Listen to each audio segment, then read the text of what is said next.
Testament and what evidences exist for the historical authenticity of the New Testament. Some of this you would have heard before. There might be some of you this morning that are hearing this for the first time, which is great. Either way, be patient with me. And I hope that you appreciate what we have to talk about this morning. And I want to begin with sort of these three landmark discoveries that I think do really show that the Old Testament is historically accurate. And we start with maybe the first thing here, which is the Hittites. In the Bible, the Hittites are mentioned more than 50 times in the Old Testament. Who's the most famous Hittite that you know? Yes, Uriah. Is that what you said, Rick? Okay. Uriah the Hittite.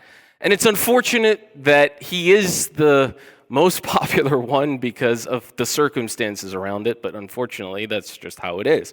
Infamy is sometimes the most popular thing. But we see the Hittites as early as Genesis chapter 10, the sons of Heth, or the descendants of Heth. We see that when Abraham's wife Sarah died, who does he purchase the plot of land from to bury her? The Hittites, that's right. So they've been around for a long, long time. In 2 Kings chapter 7, there's some concern that the Hittites were hired along with the Egyptians to come against the Arameans. So they just weren't this small little city-state. They were a vast civilization. But for many, many, many centuries, we had no records of that. There was no records outside of the Bible to point us into the direction that said the Hittites are real.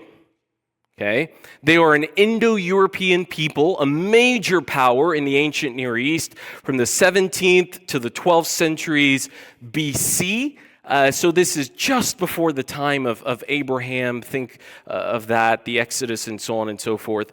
They lived in the region of what is now Turkey, the Anatolian region. The capital city, Hattusa. It's tied into their name. Many 19th century scholars in particular were very skeptical of the picture of the Hittites that we get in the Bible. Now, let me say this. Whenever we're dealing with these sorts of arguments, the archaeological arguments, the historical arguments, it is very easy to misrepresent them. Okay? It's very easy to misrepresent them. Scholars do not doubt necessarily that they existed. They doubt that they were a massive empire. Very different. Everybody with me? Okay, that's what they doubt in large scale. So, in the 19th and the late 19th and early 20th centuries, there's a remarkable discovery that happens headed by a German archaeologist by the name of Hugo Winkler. He and another man, an Ottoman archaeologist named Theodore Macready, they were performing excavations in the Black Sea region of Turkey. This is northern Turkey. Well, I already put this up. So they performed these excavations, and they excavated the capital city. They excavated the capital city, and they found thousands of clay tablets that confirmed not only that the Hittites had existed for a vast amount of time, but they were a really powerful empire. There's a book that I have at home. It's not that big. It's about yay big. Somebody gave it to me years ago. And that book tells the story that the Hittites were one of the most modern ancient civilizations. They had indoor plumbing. They had just vast amounts of technology that many people around them had not yet discovered or developed. So this was a big deal, and so they discovered all of this, these cuneiform inscriptions citing their history, their practices. There's one big discovery that I think we can point to and say, well, maybe the Bible didn't get off track here. Maybe this wasn't a legendary tale, okay? Very simple. That's the first one. The second one, probably more familiar to you, is this. The Tel Dan, I can never pronounce this word right. Is it Stele? Stella? Steel? I don't know. Anyway, Stele. It's a rock. It's a stone.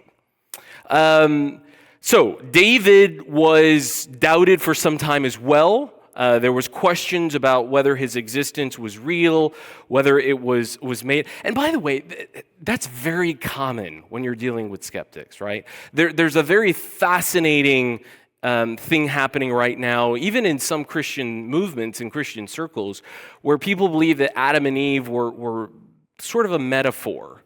They weren't real historical figures. The same thing with Jonah. For many years, people have said Jonah, well, that was a tale, right? It wasn't actually true. I mean, a fish can't swallow a man, and the man can't live in the fish for 3 days, you know? So this is not uncommon. You find these things a lot of times. So here's this rock. Here, listen to a critic. This is a critic in the early 1900s. He said, David was either a shadowy, perhaps mythical ancestor or literary creation of later biblical authors and editors. So that was his view. In 1993, so this is a fairly recent discovery, an expedition led by Israeli archaeologist Dr. Avraham Baran discovered this stele or stela in northern Israel with an inscription on it which mentions the house of David. It was discovered in 3 separate pieces. The first was in 93, the other 2 was in 94. And this was apparently the first extra biblical reference to the house of David. Now, what was on that stone was actually really interesting. There's the scholar's critique of this. What was on this stone is actually a victory that's being celebrated by an Aramean army over a combined army of 2 Jewish states of the divided kingdom. That's what was written on the stone. It's a victory monument. That is very common in ancient civilizations. That's how they recorded it, they documented it. Now that's interesting because that would seem to fit well with the story of Hazael defeating Jehoram of Israel and Ahaziah of Judah in 2 Kings chapter 8 and 2 Kings chapter 9. Now, we don't know that for sure. But at the very least, it seems to be referencing that. It comes from about the same time period. So about 800 BC plus or minus. He claims that in his victory over the army, he killed the king of Israel and the king of the line of David. So, if that is true, and if that's the case, I think we have a piece of evidence within 150 to 200 years of David's actual existence and even about 100 years from Solomon's reign. So it establishes this direct line to David. Okay? Very well-known discovery. It's in the Israeli Museum in Jerusalem. Last one. Everybody with me so far? Nobody's falling asleep, right? We're all good, okay? I saw that yawn back there, Taylor. Go ahead.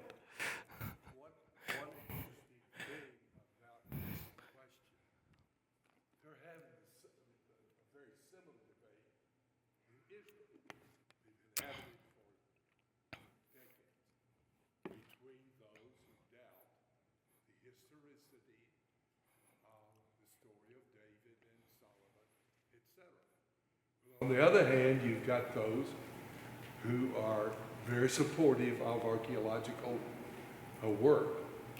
And my reading in it has yielded this conclusion. Every historical event or thing that can be documented, to my knowledge at least, let's put it that way, favors what the Bible has to say about it. In other words, we're not finding massive evidence that this was a fable. Yeah. That this was, in other words, there are serious scholarly people who come down on this question and say, absolutely yes. And most of them are not Christians. Yeah. Well, They're Jews. and that's important to see, right? So if you have just one piece of evidence for something, that's not much. If you have 5, 10, 15, 20, it starts to mount, and the pattern appears to be similar. What we're saying is we need to stop and give this some attention. And that's how archaeology, as an imperfect science, again, we'll talk some more about this on Wednesday, how it, as an imperfect science, can even in some ways demonstrate that the Bible is to a large degree pretty close, if not actually nail on the head when it comes to a lot of these things. Now, there's a few books in the Bible that skeptics love because they love to go to it and say, oh my goodness, this is just absolutely absurd. One of those books is the book of Esther. Another one of those books is the book of Daniel, A Skeptic's Paradise. Okay. Incidentally, there's a movie coming out at some point this year about Daniel and the fiery furnace. I saw my brother sent me a preview of it. Looks interesting. So if that's something that catches your attention, feel free to think about that. I don't know who's making it, but it seems interesting. And from what I saw on the preview, they seem to get a lot of the depictions correct, including the furnace. They did a really good job, it seems. So, I'll give you a couple quick examples. The fiery furnace is one of them. The tale of Nebuchadnezzar becoming a wild beast. Oh, they love that one. Particularly, they love to describe why Daniel horribly misses this king that we know nothing about, Darius the Mede, in Daniel chapter 6. Now, I'll tell you there's really two leading interpretations now about that. It's probably Cyrus. That's where I lean. Or it's probably another guy, a general of Cyrus called Gubaru. And that's his name, Darius the Mede, his title, so to speak. But that's very common. They were always separate titles. There were always separate names. It's not uncommon, but people love to look at that one. But another one is just the chapter before. Who remembers what's happening in Daniel chapter 5? What's happening in Daniel chapter 5? What's the big event there? Not just the writing on the wall. It's a disembodied hand writing on a wall. When was the last time you saw that? Some of us don't even have dreams that vivid, right? A disembodied handwriting on the wall. You remember what's happening in the context? There's a big party. And at this party, that's when it's pronounced that Babylon comes to an end. And the Medes and the Persians are knocking on the door, and that's the end of Babylon as we know it. And it all happens around the reign of a guy by the name of Belshazzar. Who is he? If you look at any historical books that chronicle the Babylonian dynasty, he isn't in it. Who is he? As far as we know, the last known king of the Babylonian kingdom was Nabonidus. So who is this guy? Where did he come from? Well, there was a series of cylinders that were discovered. And in these cylinders, there was text. So this was discovered in 1854. That is, I believe, in the British Museum, if I'm not mistaken. And on that, the inscription said, It was to the temple. They dedicated this to the temple of the moon god Sin in Ur. They recorded the repair work that Nabonidus had done on the temple, and it ended with a prayer for Bel-Sara-Usur. Bel-Sara-Usur. To Bel-Sara-Usur. A prayer for this name, this person. He is designated in this particular inscription as the son and heir of the king. So who's Belshazzar? Apparently he's Nabonidus' son. And Nabonidus, we know this from history, was off fighting a ton of wars at this time. I mean, why is Babylon about to fall? Because the Medes and the Persians are growing. They're increasing power. How do you increase power? Well, you sweep up territory all around the place. So Babylon is having to fight off all these things. So Nabonidus, the king, goes out to war. Who does he leave in charge? Who would you trust to be in charge? Probably somebody very close to you. So he puts his son in charge. But unfortunately, your son isn't always, on top of things like you are. And that's exactly what happens in Daniel chapter 5. Daniel is an old man by this point, probably near the end of his life. And actually the queen mother says, hey, there's a man in this kingdom known as Daniel, and if we bring him here, will you listen to him? Yes, bring him in. And that's when the famous writing is interpreted. Essentially, you've been weighed and found wanting. Your days are numbered. Scary stuff to hear. Scary stuff to hear. And that was the end of the Babylonian kingdom as we know it. So that's really a summary.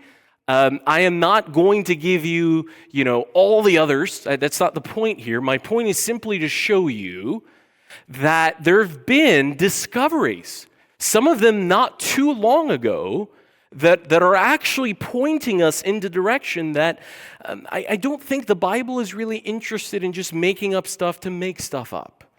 Okay? Go ahead, Jason.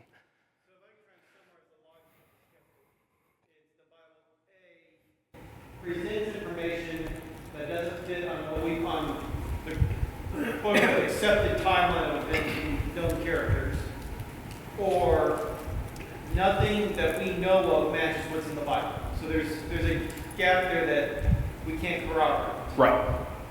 So what we had discovered doesn't fit with what the Bible says, and as a result, we cannot accept it. So we're going back to the whole lesson with science, right? And that's why I think archaeology is such an interesting study, even in Christianity, because it is not a perfect science. And many honest archaeologists recognize this. So that even if we're trying to evaluate something that is, for example, not really pertinent to the Bible, archaeologists will say we need to be careful here. We don't need to be jumping to conclusions and acting like this is the be-all, end-all. So it's an interesting thing. It seems to come around every 10 years or so, some claim that Noah's Ark has been found. Jesus is the shroud. Yeah, the shroud. We're still searching for the Garden of Eden. The Ark of the Covenant. Remember that? Indiana Jones fans? Anybody? He found it, didn't he? Fact in this subject also, when you go and read about scholarly research of historical figures and historical events, they don't apply the rule.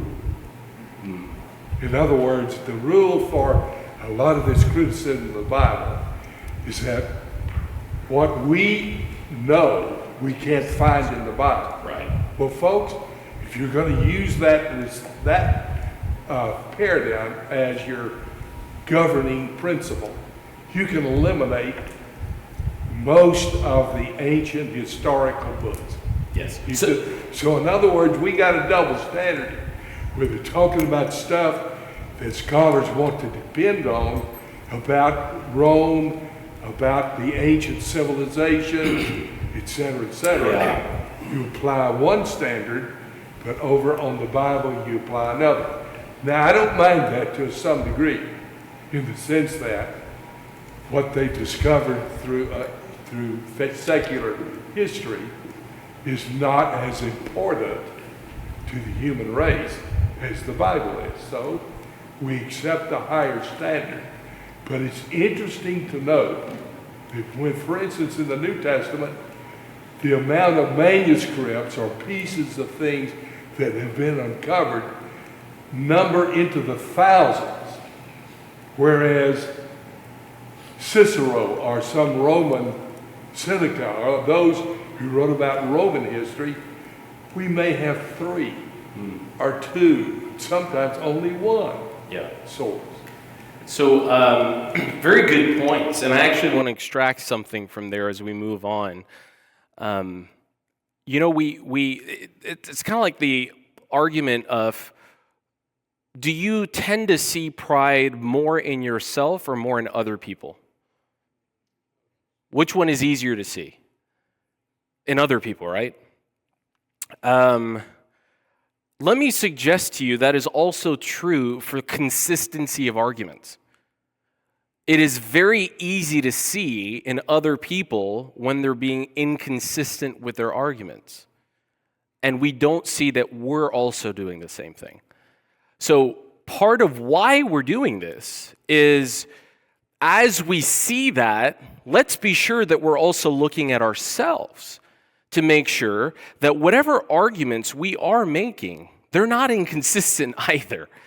All right? It's not who's the loudest person in the room. You can't show up to somebody and just throw pictures at them and say, see, here it is. You can't do that, okay? So just be mindful and careful of that. Now, as we move into the New Testament, we're going to examine 2 guys you know well. You've probably heard this before. These are non-Christian historians who confirm the New Testament core claims. Who are these 2 guys? Anybody want to take a guess? Huh? And? Josephus and? A Roman. Aha, very good. Tacitus. We'll start with him. Cornelius Tacitus. Anybody ever read some of his annals? Fascinating stuff about the empire, the history of the republic. He was a Roman senator. He sat in the Senate. And believe it or not, he did not care for the Roman Empire. Why? Because the empire took all the power away from them. They didn't have power anymore. So he sat in the Senate. Some of his records about Augustus, Octavian is fascinating. I really like it. He essentially chronicles the history of the Roman Empire at the beginning all the way up to Nero, and he died sometime after that. Many scholars revere his work. He is absolutely respected in classical Roman literature. They don't even question it. So again, just food for thought. One particular professor says he is to be considered the greatest Roman historian. I'm building this guy up because I think what he has to say is actually pretty cool for the purpose of the Bible, right? His Annals is his finest work and generally acknowledged by modern historians as our best source of information about this period, full stop. Okay. So what does he have to say then? Well, there's a famous particular line that he writes in Book 15, chapter 44. What is he talking about? Nero, this is a well-known story, had apparently started a fire in Rome. And in order to turn suspicion away from himself, he blamed the Christians for it. That's the context of this particular quote. I hope you can see it on this. So that's who he was. So here's the thing. I hope you can read some of it. Here's what he says. Consequently, to get rid of the report, so this is the report about the fire, Nero fastened the guilt and inflicted the most exquisite tortures on a class hated for their abominations. Who are these people? Christians, they were called by the populace. Christus remember he writes in Latin, from whom the name had its origin, suffered the extreme penalty during the reign of Tiberius at the hands of one of our procurators, Pontius Pilatus. And a most mischievous superstition, thus checked for the moment, again broke out not only in Judea, the first source of the evil, but even in Rome, where all things hideous and shameful from every part of the world find their center and become popular. Accordingly, an arrest was first made of all who pleaded guilty. Then upon their information, an immense multitude was convicted, not so much of the crime of firing the city, as of hatred against mankind. Mockery of every sort was added to their debts. Covered with the skins of beasts, they were torn by dogs and perished, or they were nailed to crosses, or doomed to the flames and burnt to serve as a nightly illumination when daylight had expired. Just awful, awful stuff. It's not for nothing that Nero is remembered in history as just an awful emperor. Anyway, now, Tacitus is an extremely valuable source precisely because, well, why? Why do you think he should be considered a valuable source? He hated, did you hear what he's saying about Christians? Look at what he says here. He says, a most mischievous superstition. What do you think he's referring to? I think he's referring to the resurrection. I think that's a reference to the resurrection. Can't prove that, but I think so. A class hated for their abominations, the first source of the evil. I love how he says this about, about Rome. Rome has a way of just attracting the worst people. And those pitiful Christians are among them. So this isn't a Christian. And yet, as he's recording these things, it's amazing how much of this lines up with how the New Testament represents the Christians, no? Think about the book of Acts. They were persecuted. They weren't exactly very popular in a lot of Greco-Roman territory. Paul faced a lot of persecution in these areas. There's discussions about whether or not we're supposed to believe in the resurrection in the book of Acts by the enemies. So I think that's an extremely valuable source because of those things. So what can we pull away from this ultimately? Well, I think you see what he's confirming here is, at the very least, Jesus lived under Tiberius. That's true. Luke tells us that. As a historian himself, he's concerned with telling us about history. Luke tells us that this was all happening during the reign of Tiberius Caesar. He was crucified by Pontius Pilate, and Christianity spread from Judea to Rome. So very cool stuff here. This is all from Tacitus. Now let's talk about Josephus as we end. Now, who is Josephus? Well, he's basically the Jewish variant, if I could put it that way. I'm not going to pronounce his Jewish name, but Flavius Josephus was what his Roman name became known as. He defected during the first Jewish war. So he was a general, and he led Jewish insurgents against Rome. But before long, he saw that they were not going to win. And he said, well, I need to make an executive decision here. I'm going to defect to Rome.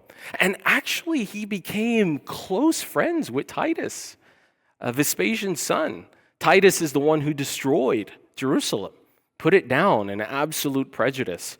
In his later years, he wrote a series of books. Among them, he is well known for his Antiquities of the Jews, which is a world history from a Jewish perspective, and the War of the Jews, which chronicles the destruction of Jerusalem. Paul Eddy, Greg Boyd, the single most important Jewish historian of the ancient world. He's an eyewitness to Christianity's threat to Judaism. He is a non-Christian source. Let's get that straight. He is not a Christian. There's no evidence that he ever became a Christian. That's going to be important in just a minute. He lived about 37 to 100, right? There are two particular quotes that we want to talk about here. Here's the first one. This is in his Antiquities. Both of these are from his Antiquities. In this particular quote, he is providing us events surrounding a high priest, a Jewish high priest, and he happens to mention some key figures that we know well. So listen to what he says. This younger Ananus, I don't think that's on the screen, but this younger Ananus, who we've already told you took the high priesthood, was a bold man in his temper, and he was very insolent. He was a sect of the Sadducees. He was of the sect of the Sadducees, who were very rigid in judging offenders above all the rest of the Jews, as we've observed. Festus was now dead, and Albinus was but upon the road. So he assembled the Sanhedrin of judges and brought before them the brother of Jesus, who was called Christ, whose name was James, and some others, or some of his companions. And when he had formed an accusation against them as breakers of the law, he delivered them to be stoned. So he's concerned with the high priesthood and the corruption that's happening in the high priesthood. That's what he's concerned about. But as he's telling us that story, he mentions James, the brother of Jesus, and he mentions Jesus himself. Notice he says he was called the Christ. I don't believe that's him saying, oh, I believe he is the Christ. That's just what he was called, okay?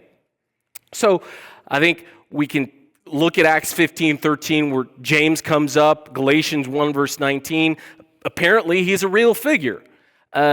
Jesus was also apparently a real figure. He's named as Jesus' brother in this historical scene. And I think we also have here corroboration of Sadducee hostility, the corruption and the hostility that was faced here. Let's look at the second one as we wrap up. This is an interesting one. There was about this time a wise man, if it be lawful to call him a man. He was a doer of wonderful works, a teacher of such men as received the truth with pleasure. He drew over to him both many of the Jews and many of the Gentiles. He was the Christ. And when Pilate, at the suggestion of the principal men amongst us, had condemned him to the cross, those that loved him at first did not forsake him. For he appeared to them alive again the third day, as the divine prophets had foretold these, and 10,000 other wonderful things concerning him. And the tribe of Christians, so named from him, are not extinct to this day. Now, I know some of you are saying, wow, I just heard one. All the statements that I have underlined, why do you think they're underlined? I don't believe they're authentic to Josephus. There's plenty of textual evidence to suggest that this was doctored at some point. It was tweaked at some point. I do not believe this is evidence that Josephus became a Christian. Someone got a hold of this and doctored this document. However, let's assume that to be the case, because most skeptics will tell you that. If you use this just like this, you're going to be laughed out of the room. Because of what I just told you, the textual evidence does not support that this was authentic to him. So you cannot say, oh, but see Josephus, see what he says about Jesus, see what he says about the resurrection, see what he says about him being the Christ. So let's take that out. And what do we have left here? Is this still pretty strong evidence to support a lot of the claims that we see in the New Testament? You think this is still pretty significant evidence to point us towards the direction of Jesus and Christianity? And I would submit to you, it absolutely is. It absolutely is. Look at what he's saying. Jesus, thought to be a wise man, doer of wonderful works, a teacher of such men who received the truth. Did he not draw many of the Jews and Gentiles to himself? How could you ignore that? Tacitus didn't. Do you see? Pilate crucified him. Principal men amongst us. I mean, how many Jews in and around the crucifixion of Jesus were saying to Pilate, crucify him, crucify him? Yeah? And the tribe of Christians, so named from him, are not extinct at this day.